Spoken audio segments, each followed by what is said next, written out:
Assalamualaikum warahmatullahi wabarakatuh. Kembali kita bertemu dalam perjalanan mencari jejak-jejak ulama di Minangkabau, atau khususnya di Luak 50 ini. Sekarang kita berada di Masjid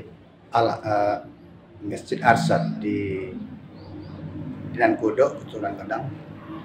Di sini kita di belakang ini ada makam Syekh Jafar Jamari. Beliau pada tahun 1920-an berjalan kaki ke Mekah untuk melaksanakan ibadah haji, dan kembali dari sana beliau mendirikan Masjid Arsad yang sangat megah di Dinan Kodok, Keturunan Gadang ini.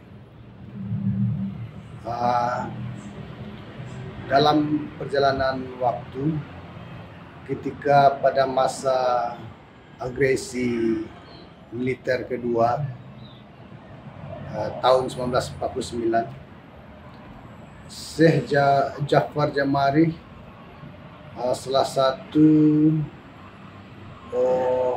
tokoh ulama yang dimintai pendapatnya oleh para pemuda dalam perjuangan masyarakat di Nagari Keturunan Gadang. Salah satu tokoh yang saat itu adalah Mardisun, pejuang dari Keturunan Gadang ini, pernah meminta saran kepada beliau beberapa hal. Dari berbagai literatur yang kita dapatkan, Syekh Jafar ini membawa tarikat Satariyah. Jadi di sini tarikat Satariyah masih lestari dan masih diamalkan oleh masyarakat setempat. Demikian perjalanan jejak-jejak ulama di daerah Pekumpuh dan sekitarnya di Minangkabau ini.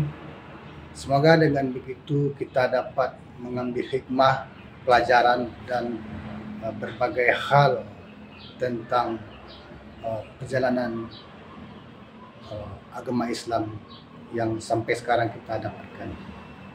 Demikian kami ucapkan wassalamualaikum warahmatullahi wabarakatuh dan terima kasih.